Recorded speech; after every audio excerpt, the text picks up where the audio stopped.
Okay guys, dito na tayo sa ating as promised na parating na item. The Leatherman MUT or MUT. I'm not sure what does it mean, military utility. But it's here finally. So it was delivered earlier. This is not unboxing because it's plastic, so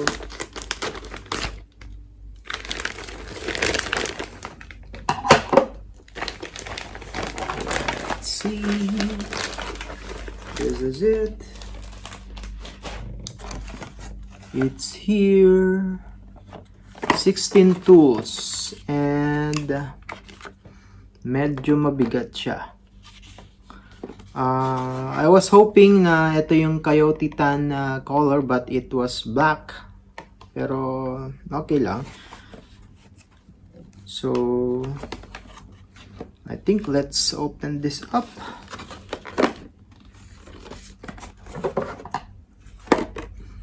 Actually, I'm going to use the Raptor.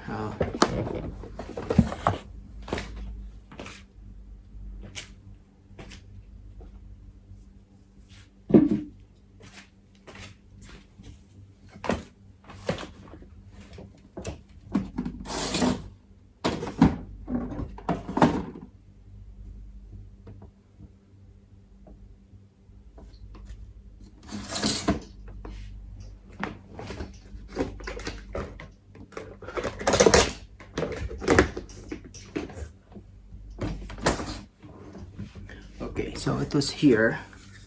This is the Leatherman Raptor.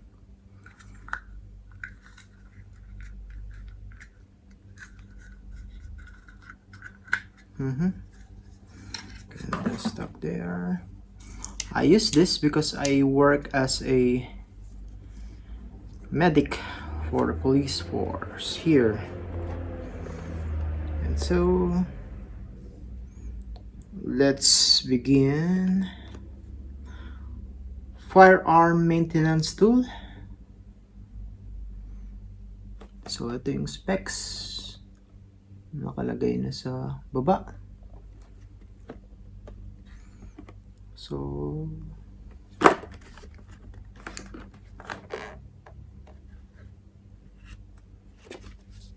may instructions sa loob and I don't want to damage it.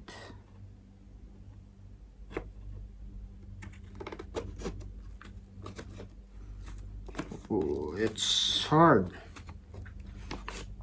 Medyo considering na heavy duty na tong. Okay, tayo kung may magupit ako na hindi dapat gupitin. So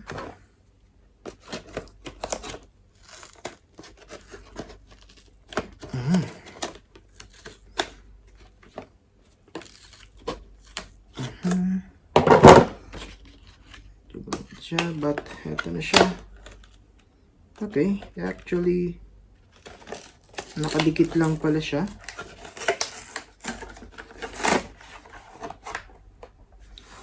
There is this tool, 3/8 wrench. Ito yata yung sa scope. And another, not sure.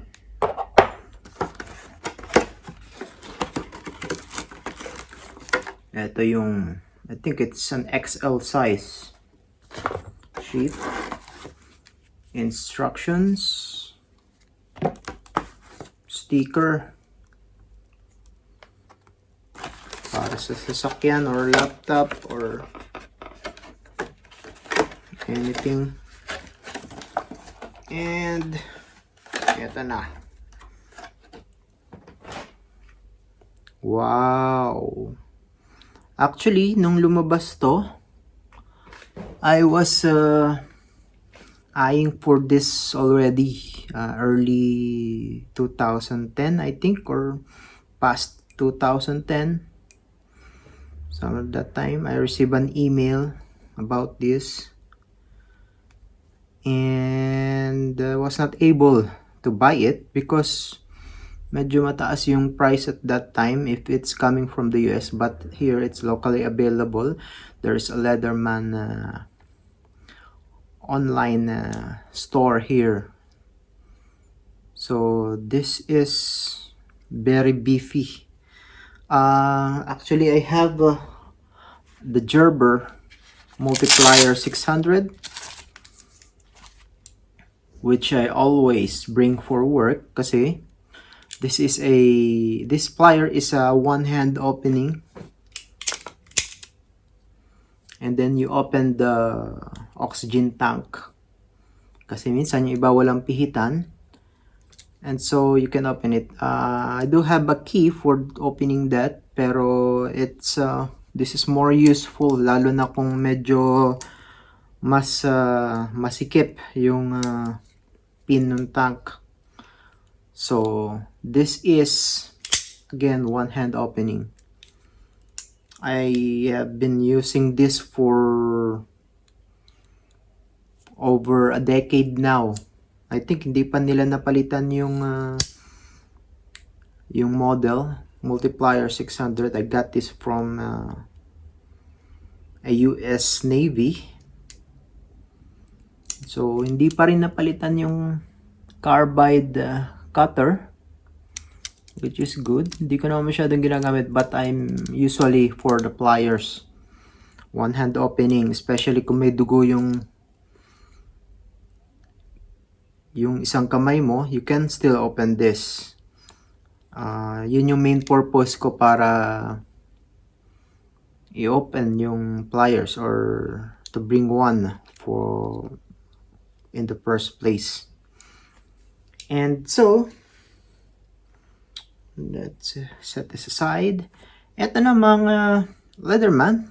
Why did I purchase it? Because we are planning to getting an AR-15. This is specifically for disassembling, field maintenance ng AR-15 or M4 or Bushmaster.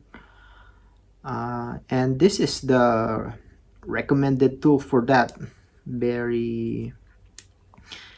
And this is not ideal for one hand opening kasi pag ano ko pa lang, sorry guys, this is new to me.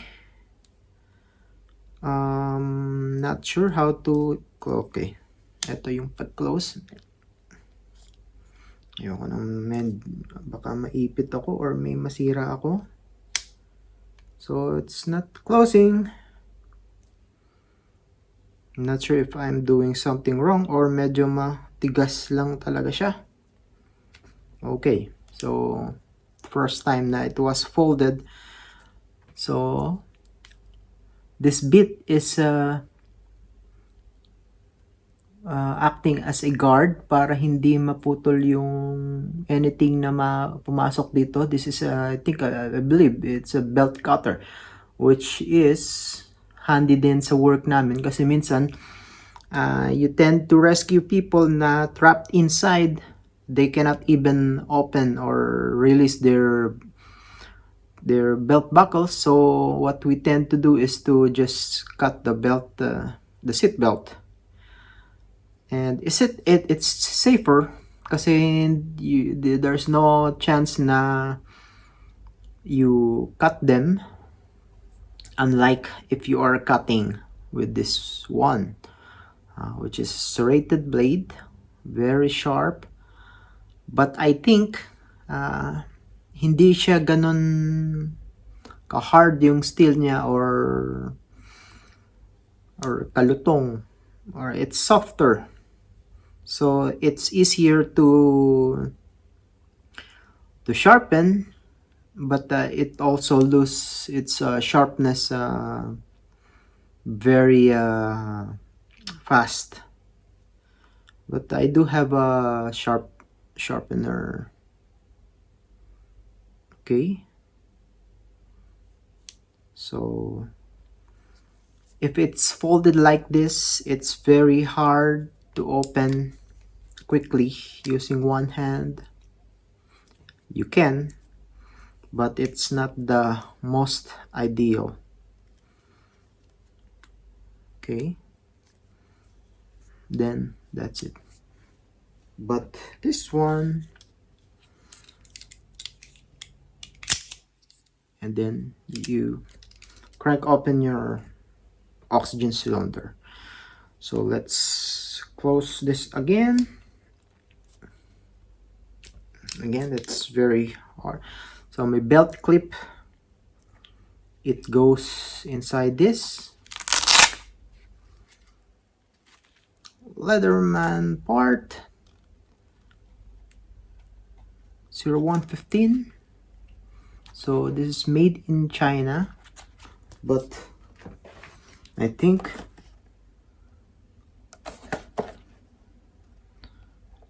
if I'm not mistaken, the Leatherman MUT is made in the US. Okay, made in the USA.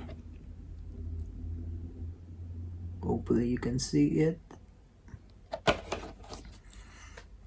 So this is a separate, I think it's not attached to any, this wrench.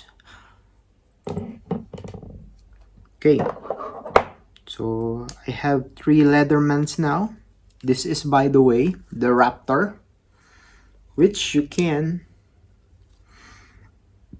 as I mentioned earlier, I need tools to open. Oxygen tanks, this is one way to open it. And another is the hook cutter, gut cutter, or seatbelt cutter. Okay. So it has a lock. So medyo hindi ko na siya nalilinis. But there are no blood. There is no blood in the Raptor. And as you have shown, as I have shown, this is the squared PS4. Ang maganda dito is, see, there is a spring that helps it open. Okay, let's close this. And it comes with attachment. Oops. It was separated. Okay, so I always want to rip it open kasi ayoko nang may magugupit ako. So nothing more. This is the Leatherman bit accessories, and this is the extender. So I think this opened already and does not require any cutting. Okay, I'd like to save the box kasi this is it. Meron siyang compatibility chart. This one as well. So I'm going to save this carton for my reference if I need to purchase some items from Leatherman. The instructions, but I think this is a foolproof instruction. This, I think, okay. So I'm not I think I'm not the best one to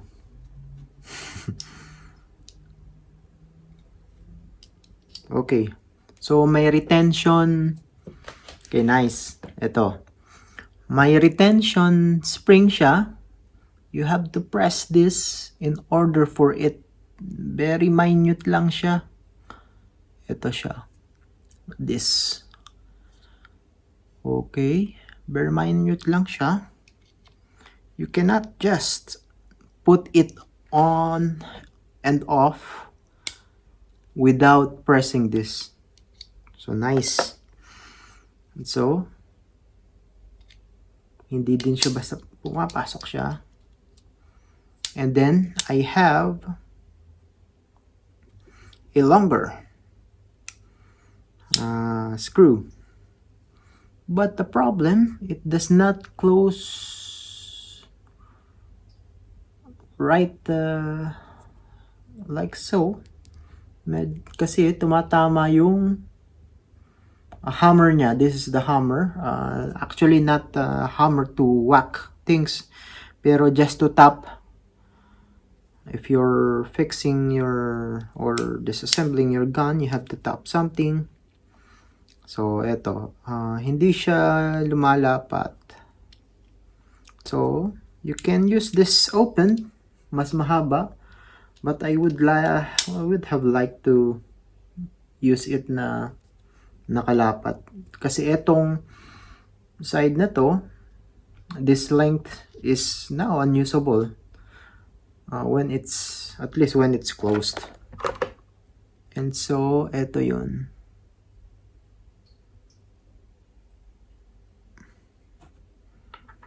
Yung loob niya. Can you put this on? So yeah, actually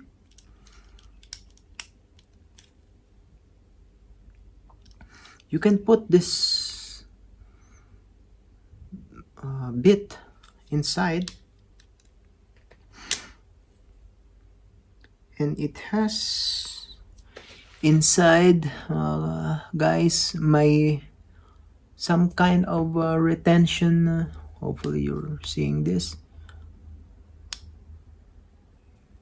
May retention spring sa loob, a ring around it.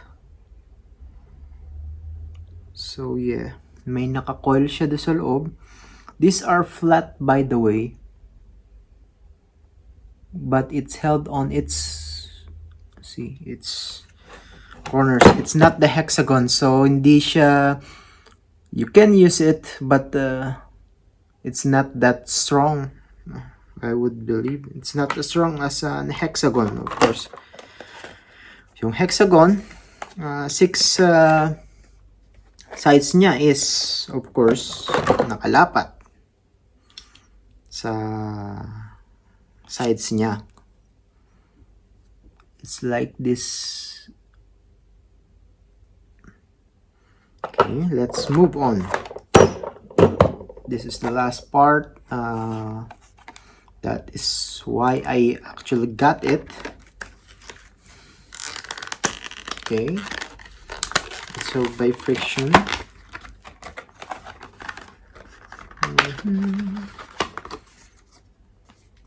Accessories, compatibility,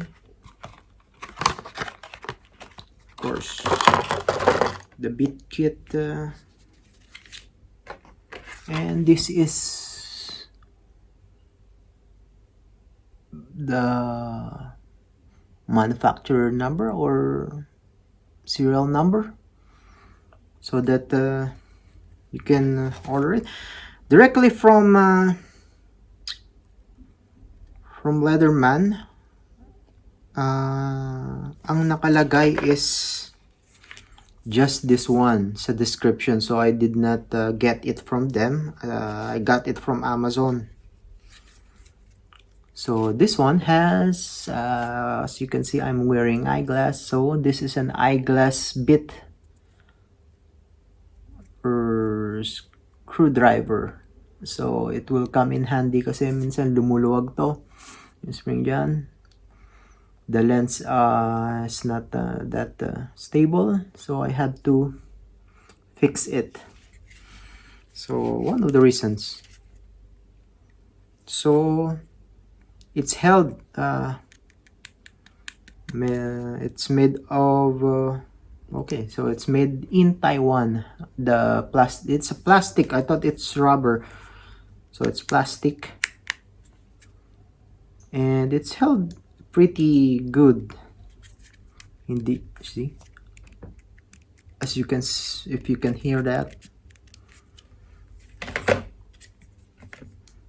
Okay, I think it's the same case, and I believe this is a lanyard hole. If you want to tie it somewhere, so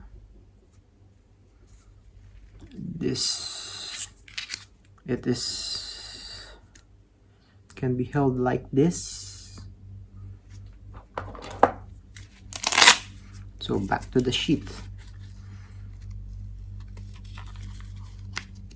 The sheet has a small pocket here. This is the main compartment. This is a small pocket. So let's see if we can put this thing. According to others, this is mabigat siya, but I always bring a heavier bag.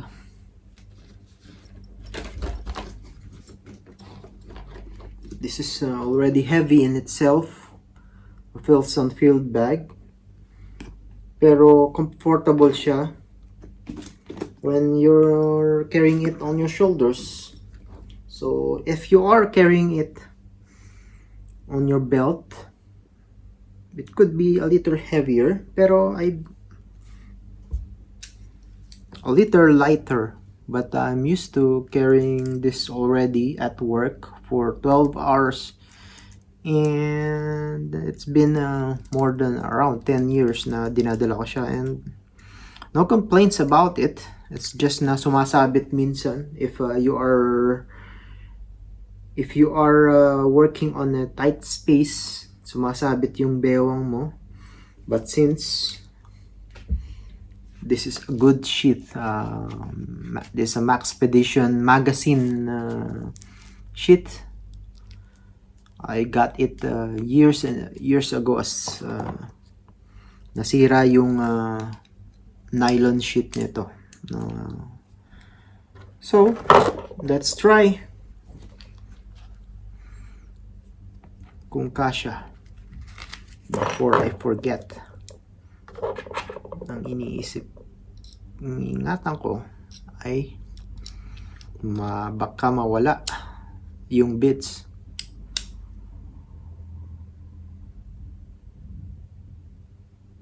Okay, I'm not sure if there is a bit here. See, it's not here. May nakadrawing na bit. It's not here.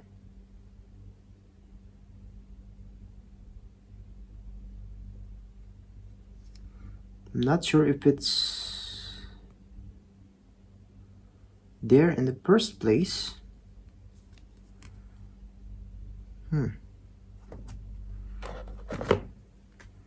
It's not.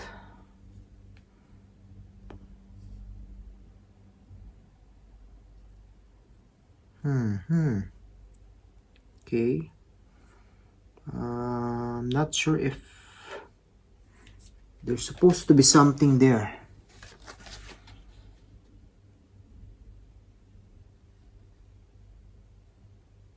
Okay. So there has to be this 1, 2, 3. So I need to find it somewhere here, or I'm going to, okay, so it's here. It's here on the side. It's here on the other side. It's locked by this white notch. It's not a notch, but it's moving a bit, but I don't want to force it right now until I, and so etong naka-lock dito, nakaharang dito is pwedeng ipasok dito,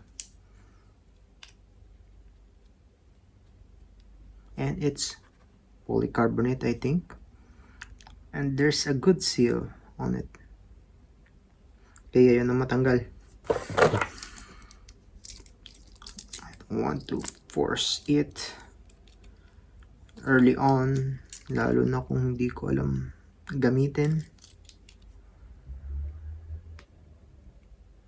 I don't want, oops, see? I don't want it jumping around, baka mawala.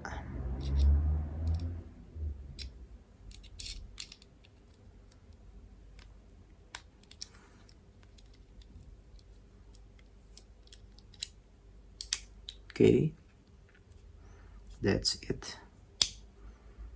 So let's try to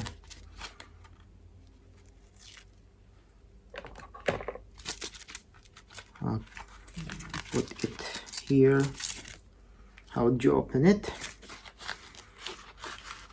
Okay, medyo masikip siya.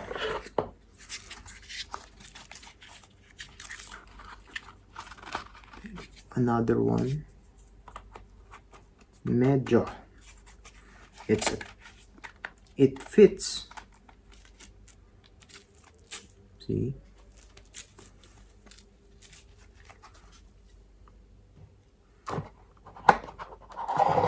With this one, I need to have it with this kasi ayokong magkahiwalay sila. And I end up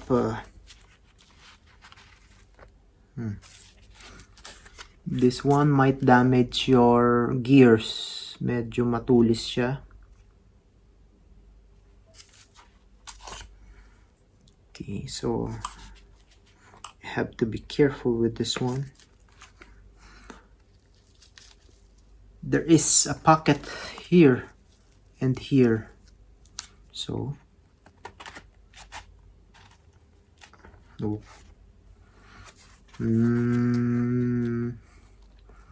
This is not a good place for this one.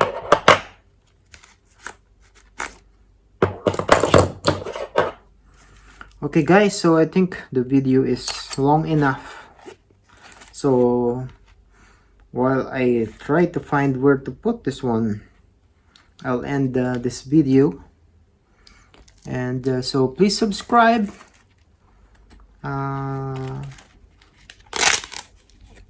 I will review some of these items if I get to use it. I got this recently for a future camping adventure. This is the Smith's tinder maker. If hindi ko magamit pag gawa ng tinder, I'll use it for making pasta. Mag-degrade ako ng cheese. The sharp maker, of course. Si Leatherman is my blade, and the feedback is not that good sa edge retention. So this is a field sharpener in case I need to sharpen it when it's dull. That's it, guys. Please like and subscribe. Bye.